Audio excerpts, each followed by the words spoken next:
Bienvenidos a Viernes de Cultura más Ciencia, ciclo de charlas organizadas por Explora Valparaíso, en conjunto con el Museo Funk de Viña del Mar. La iniciativa cuenta con el constante apoyo de la Pontificia Universidad Católica de Valparaíso, la Universidad de Playa Ancha, la Universidad Técnico Federico Santa María y la Universidad de Valparaíso, además de otras instituciones y centros de investigación científica de la región.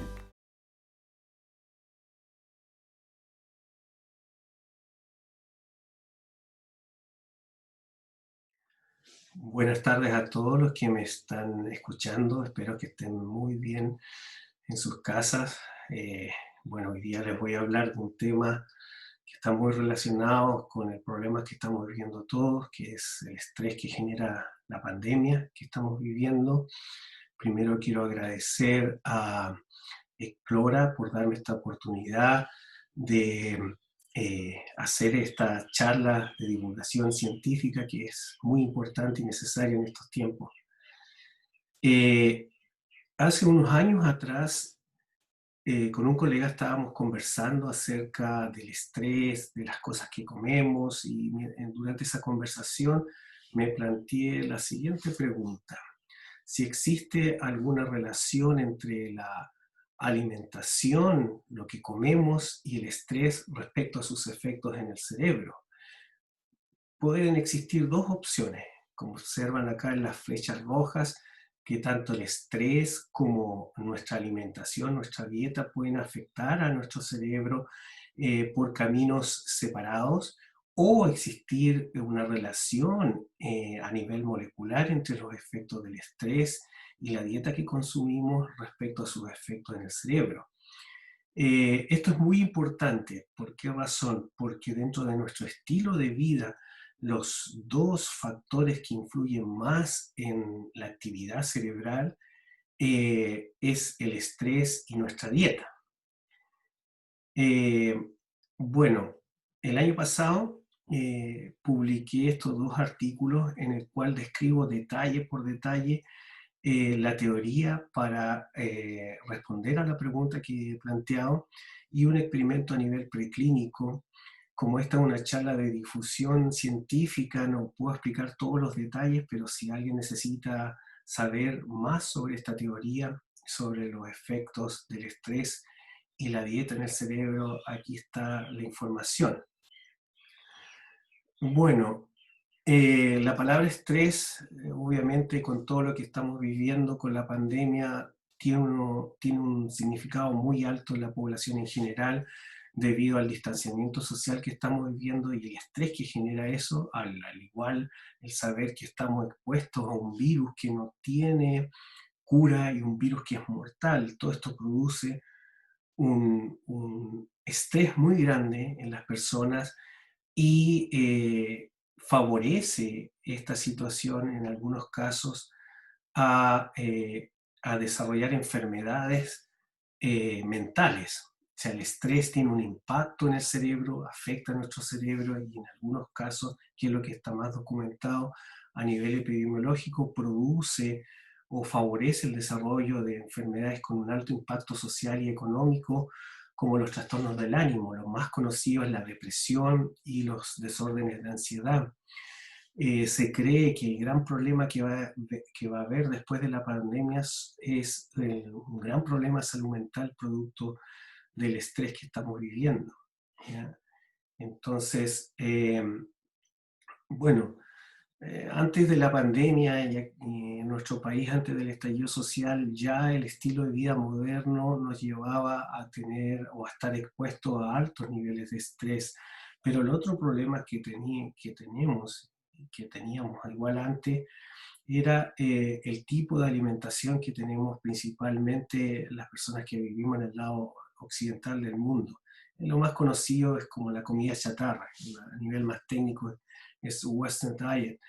Eh, bueno, la gran pregunta que hay es cómo estos dos factores afectan la fisiología del cerebro y lo predisponen a desarrollar enfermedades psiquiátricas. Entonces, una de las preguntas que empezamos a trabajar es si es que una dieta poco saludable puede regular la vulnerabilidad de nuestro cerebro a desarrollar enfermedades mentales, la vulnerabilidad al estrés. En el fondo, si nosotros comemos una dieta poco saludable, eso puede hacer que nuestro cerebro sea muy sensible al estrés que estamos viviendo y eso favorecer enfermedades mentales.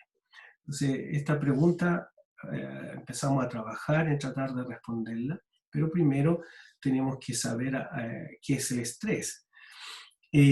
Bueno, el estrés es un concepto que fue creado a principios del siglo pasado por este científico llamado Hans Selye, y dentro de los mecanismos cerebrales y a nivel periférico en nuestro cuerpo que controlan la respuesta al estrés, hay dos que son muy importantes, que es el sistema nervioso simpático y el otro es el eje hipotálamo pituitario adrenal o eje HPA. Existen otros sistemas, pero estos tienen una gran relevancia. Entonces, ¿cómo trabaja esto? En el centro de nuestro cerebro existe un área que fue diseñada en la evolución para detectar el peligro. Esa área se llama el complejo amigdaloide. Entonces, cuando nosotros estamos expuestos al peligro o a situaciones amenazantes o estresantes, se activa esta área llamada la amígdala, ¿ya? Y comienza a activar otra área del cerebro llamado el hipotálamo, en el cual primero activa este sistema nervioso simpático, ¿ya? Que hace que a nivel de las glándulas suprarrenales sobre nuestros riñones se libere adrenalina. Esto hace que nuestro corazón lata muy rápido cuando estamos expuestos a una situación estresante de peligro. Aumenta la oxigenación. De manera paralela, en el hipotálamo, y más lento, se activa este otro eje neuroendocrino, el eje HPA, en el cual produce las hormonas del estrés, en este caso la ACTH, que viaja también hacia las glándulas adrenales para producir la hormona del estrés, la más importante, el cortisol. El cortisol moviliza el azúcar, aumenta la glicemia y eso genera la energía para producir nuestras respuestas conductuales al estrés. Entonces, el estrés está diseñado para la adaptación y este estrés positivo, ya llamado euestrés, en situaciones estresantes, aumenta nuestra concentración, nuestra creatividad, eh, nos mejora nuestra performance para afrontar la situación estresante. Es lo que se conoce como el coping, ¿ya? Un coping activo, una respuesta de afrontamiento activa que hace que cuando estemos expuestos, por ejemplo, a una charla, ¿ya? Con muchas personas, nosotros tengamos la creatividad y la inteligencia para adaptarnos a esa situación. A nivel conductual, esta respuesta al estrés positiva, el euestrés, conductualmente produce la lucha, luchar contra lo que nos está causando peligro, estrés o huir, escapar. Pero aquí suceden cosas muy, en nosotros los seres humanos, muy especiales y muy interesantes. Nuestra capacidad para resistir el estrés es limitada, no es infinita. Y más en estos tiempos. La mayoría de los que me están escuchando deben estar cansados después de 5 meses de estar expuestos a la pandemia, al aislamiento social y con todos los problemas económicos que produce eso, aumenta nuestros niveles de estrés muy altos. La pregunta es hasta cuándo podemos aguantar. Y eso va a depender de cada persona.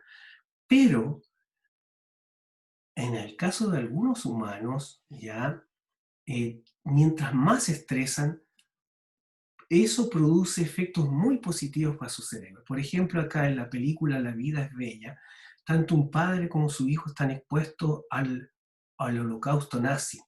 El nivel de estrés que tiene el padre, ya en este caso, lo tolera y crea una historia para proteger a su hijo del estrés generado por los nazis. La pregunta es, ¿qué pasa en este cerebro del padre? ¿Qué hace que ese inmenso estrés que está viviendo lo transforme en algo positivo? Eso se llama resiliencia al estrés. Y uno podría pensar, me encantaría ser de esos humanos y resistir el estrés, ser resiliente al estrés. Pero lo que hemos encontrado es que la mayoría de los seres humanos somos resilientes al estrés. Nuestro cerebro está programado va a ser resiliente al estrés. Y en algunos casos, en unos pocos casos, este sistema de resiliencia al estrés falla y es lo que predispone a nuestro cerebro a desarrollar enfermedades mentales. O sea, lo común es la resiliencia al estrés. El enfermarnos, el ser poco tolerante con el estrés, es lo que nos hace enfermar, ¿ya? ¿Y por qué el cerebro es muy vulnerable a los efectos del estrés, a la hormona del estrés? Es porque en el cerebro existe la mayor concentración de receptores para la hormona del estrés de todo el cuerpo. Y estos receptores para la hormona del estrés se llaman receptores de glucocorticoides, están en áreas del cerebro como el complejo amigdaloide o amígdala, que estoy apuntando acá, que esta área es fundamental no solamente para detectar el peligro, también para procesar nuestras emociones. Y el hipocampo, que tiene que ver o está involucrado en las memorias, en el aprendizaje. Y la corteza frontal del cerebro humano involucrada en las funciones ejecutivas superiores, como la capacidad de poner atención y tomar decisiones. Entonces, por eso los efectos del estrés se concentran principalmente en el procesamiento de las emociones, en el aprendizaje y en las funciones ejecutivas. Ahí es donde se inician todas estas enfermedades mentales relacionadas con el estrés, como los trastornos del ánimo, la depresión y los trastornos de la ansiedad. Bueno, ¿qué experiencias en humanos tenemos sobre los efectos del estrés en el cerebro? Estas evidencias en humanos vienen de situaciones estresantes que han sido expuestos humanos, como el ataque terrorista a las Torres Gemelas en 2001, en el cual las personas que estuvieron expuestas al estrés que generó este ataque terrorista, se midieron los efectos en su cerebro, y en 2008 se publicaron los primeros artículos relacionados con esto. Y esta área del cerebro que tiene que ver con la detección del peligro y el procesamiento de nuestras emociones, llamado el complejo amigdaliano o amígdalas, en las personas que estuvieron expuestas a este ataque terrorista y sintieron el estrés de esto, el tamaño de esta área del cerebro se disminuyó, pero se hizo muy activa en estas personas, ¿ya? Comparado con las personas que no estuvieron expuestas físicamente al estrés de este ataque terrorista. El otro ejemplo de los efectos del estrés en nosotros los humanos, en el cerebro, viene de lo registrado o investigado en el terremoto, en el gran terremoto de Japón del 2011, ya en el cual se descubrió que las personas que estuvieron expuestas al estrés de este terremoto, eh, unos 4 meses después del terremoto, el estrés generó en su cerebro que disminuya el tamaño de una parte del cerebro que es la corteza frontal, específicamente la corteza cingulada anterior y la corteza órbitofrontal. Y este daño que provocó en el cerebro, este estrés del terremoto, de estar expuesto a este terremoto, se correlacionó con síntomas de estrés postraumático en las personas. Entonces, ¿cuál es la conclusión hasta el momento que sabemos en humanos sobre el estrés? Es que el estrés, cuando no lo controlamos, cuando no es adaptativo, se vuelve tóxico para nuestro cerebro y produce un daño en el cerebro, ¿ya?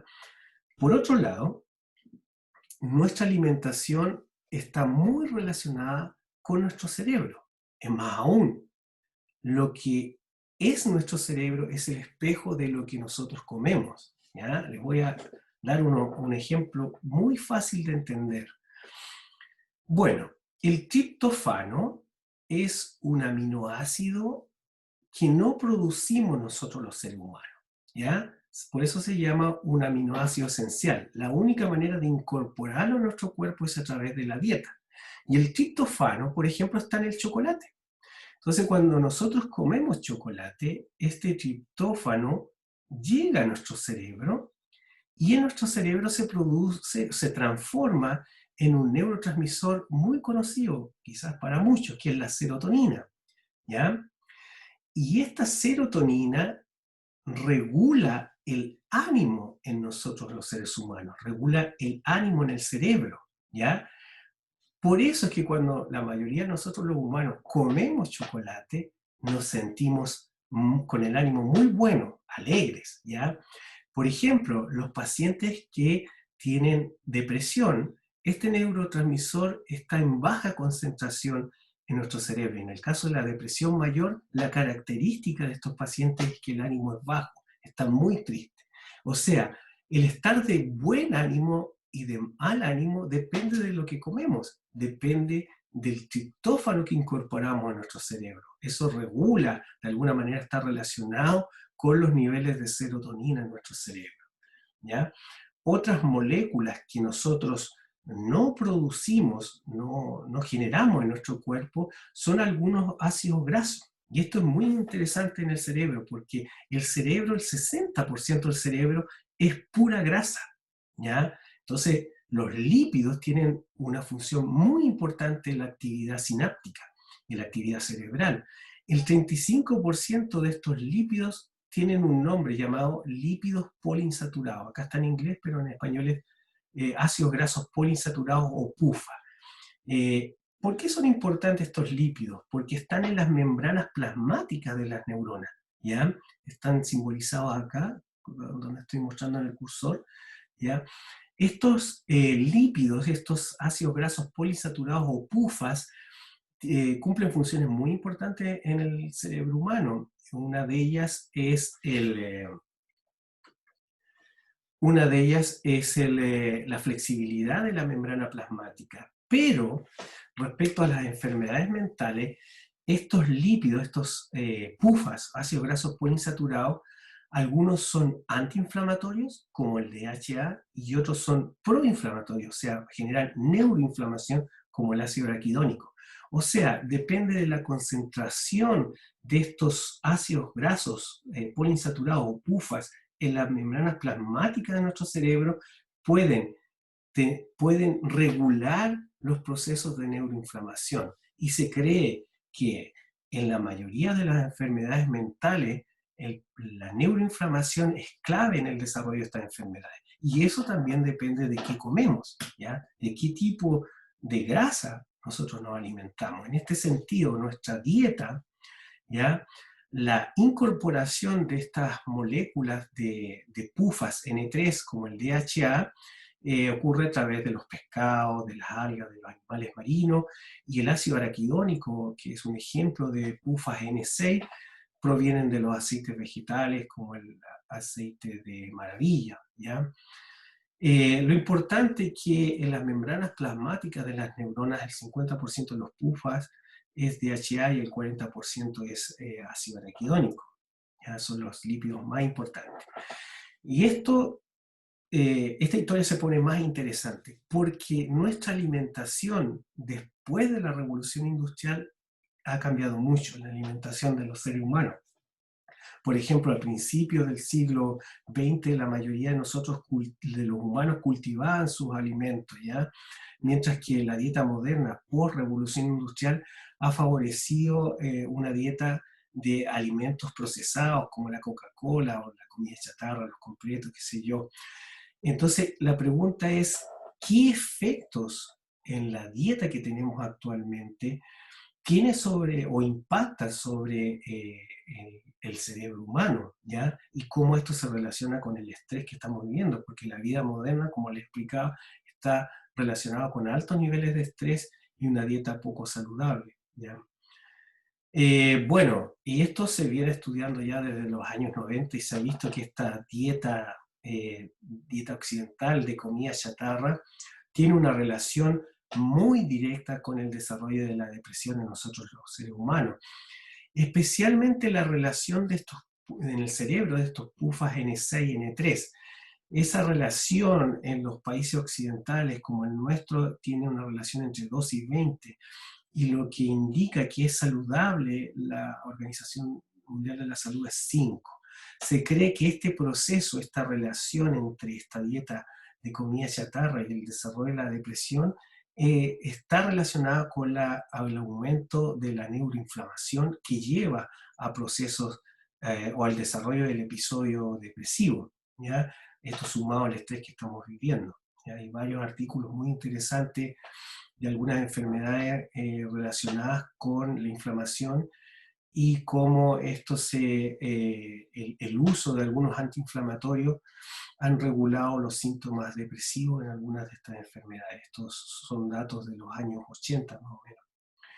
Bueno, pero ¿cómo podemos explicar esto? Porque los PUFAs ya están en todas las neuronas, están en todo el tejido cerebral, mientras que en las enfermedades mentales el daño en el cerebro son en lugares específicos. En el caso de la depresión es en el sistema límbico, el complejo amigdaloide, el hipocampo y la corteza prefrontal, no es en todo el cerebro. Entonces, ¿cómo se podría explicar esto?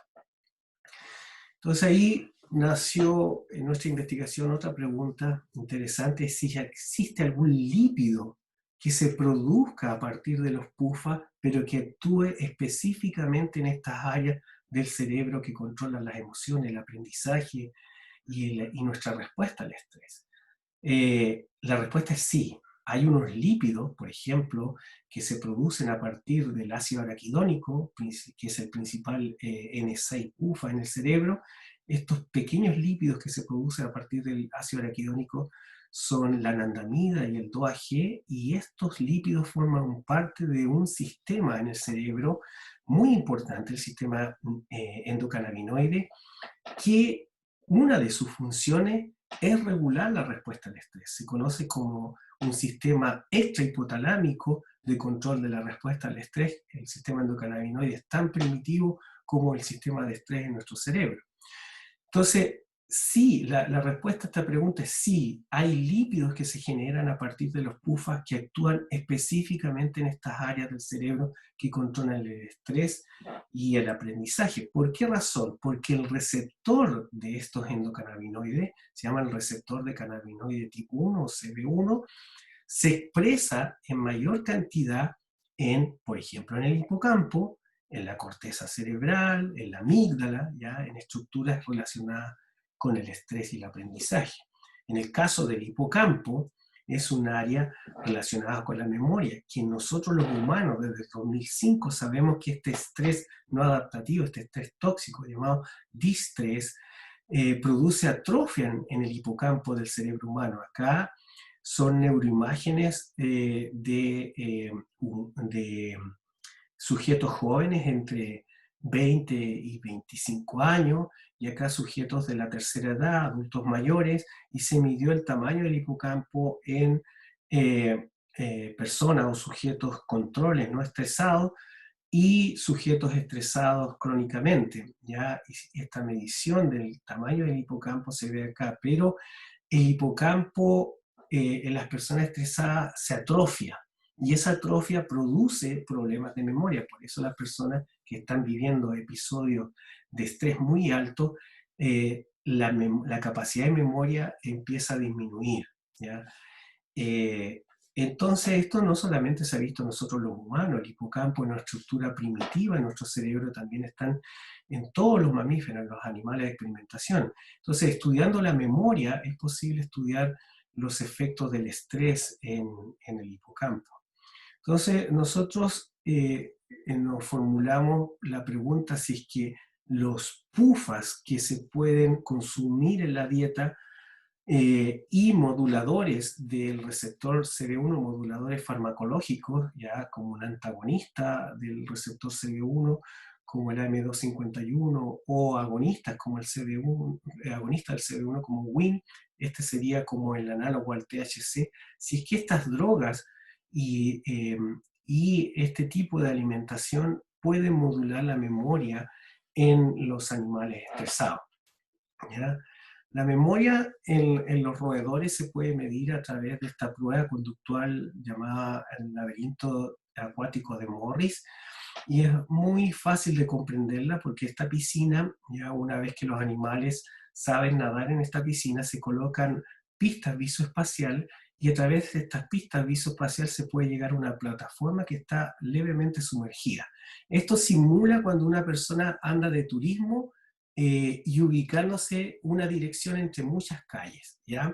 Entonces, al primer día los animales les cuesta llegar a esta plataforma, pero a medida que van entrenando los días, después llegan directo. Es como cuando uno ya sabe, al principio tiene que ir a una dirección, se pierde hasta que llega, pero después de varios días se demora menos, llega más directamente. Entonces, al otro día, después de este proceso de aprendizaje, se saca la plataforma y se ve cuánto recuerdan los animalitos la ubicación de la plataforma. Entonces hay una parte de la piscina que se llama el cuadrante objetivo, que es donde estuvo la plataforma, y el cuadrante opuesto, que es donde no estuvo la plataforma. Y los animalitos que nadan más tiempo en el lugar en que estuvo la plataforma es porque se recordaron de lo que aprendieron. Entonces tienen muy buena memoria. Mientras que, por ejemplo, un roedor con la enfermedad de Alzheimer, por ejemplo, con problemas en el hipocampo, va a nadar más tiempo en esta parte de la piscina y menos acá, y eso es un deterioro de la memoria. Entonces, la memoria se puede cuantificar. Ya, estos son mapas de calor del experimento que hicimos, representativo esto es la piscina, acá donde está en blanquito, donde estuvo la plataforma, ¿ya? Y esto en mapas de calor, mientras más rojo está, es donde más estuvieron los roedores, ¿ya? Entonces, por ejemplo, acá después del aprendizaje, al otro día se pusieron estos animales que no fueron expuestos a estrés y estuvieron mucho tiempo nadando cerca de la plataforma porque se recordaron mucho.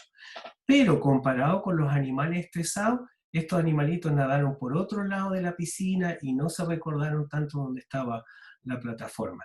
Entonces analizamos cómo estas drogas moduladoras del receptor de cannabinoides y la suplementación oral de estos lípidos pueden regular los efectos del estrés en la memoria. Y miren, si los animalitos estresados fueron suplementados oralmente durante el estrés con estos pufas que son antiinflamatorios, ¿ya?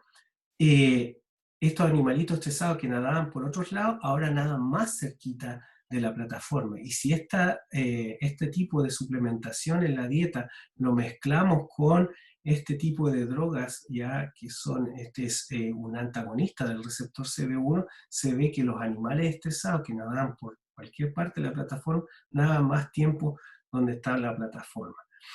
Y lo más interesante acá es que los animales que fueron tratados con pufas NSAID, con estos lípidos que son proinflamatorios, en el caso de los animales no estresados, ¿ya? Esto tuvo un efecto muy similar al estrés, en el sentido de que los animales nadaron por otra parte de la piscina, comparado con los animales no suplementados que nadaron cercano a la piscina. ¿Qué quiere decir esto? Que la sola suplementación con estos lípidos proinflamatorios, ¿ya? Produce un efecto de deterioro de la memoria. Pero si a estos animalitos yo los trato con el antagonista del receptor CB1, observen, comienzan a nadar cerca de la plataforma, o sea, su memoria se mejora. ¿Cuál es la conclusión? Que es posible controlar los efectos del estrés a través de la dieta, ¿ya? En el fondo, tanto el estrés como los ácidos grasos poliinsaturados de nuestra dieta y el sistema endocannabinoide es un solo sistema en el cerebro. Y nosotros tenemos dos armas dentro de la farmacología para controlar la respuesta al estrés, en este caso, controlar el estrés que vivimos y también podemos controlar los efectos del estrés a través de la suplementación con estos ácidos grasos, ¿ya? Esto es lo que pusimos en el paper, el resumen de esta teoría es que el estilo de vida moderno se caracteriza por altos niveles de este estrés tóxico o distrés, obviamente después del estallido social, en el caso de nosotros los chilenos, y ahora con la pandemia, aumentó este nivel de estrés tóxico, mezclado con una dieta poco saludable como la comida chatarra. Ambos factores generan una hiperactividad del sistema endocannabinoide. Y este sistema endocannabinoide principalmente actúa en áreas del cerebro que controlan las emociones, el aprendizaje y el estrés. eso produce un desbalance en la excitación e inhibición de estos sistemas, lo cual favorece el desarrollo de enfermedades mentales. ¿Ya? Bueno, con esta idea estoy finalizando mi presentación, pero ¿cuál es el mensaje que quiero dejarles después de esta charla? Que si yo me preocupo del estrés que estoy sintiendo y si yo me preocupo de tener una buena alimentación, el impacto que va a tener en el cerebro, en nuestro cerebro, el impacto positivo en nuestro cerebro va a ser muy alto. Nosotros podemos controlar la resiliencia al estrés a través de nuestra dieta. Yo sé que comer saludable es más caro, pero quizás este es el tiempo de a veces comer lentejas, legumbres que dejamos de comer, que a veces no nos gustaban tanto, incorporando este tipo de dieta a nuestro estilo de vida, y más en estos tiempos de pandemia, nosotros podemos hacer de que nuestro cerebro sea más resiliente al estrés que estamos viviendo y que desarrollemos menos enfermedades mentales. Ese es el principal mensaje de mi charla. Obviamente esta es una investigación larga de varios años en que participaron muchos estudiantes. Lo más importante en nuestros laboratorios son los estudiantes. Las grandes ideas que investigamos no nacen de mí, nacen de la genialidad de los estudiantes que están en el laboratorio, y obviamente sin el financiamiento estatal no habíamos podido desarrollar esta investigación. Bueno, con esto me despido, les deseo un buen fin de semana y ojalá que les sirva todo lo que les he contado. Hasta luego.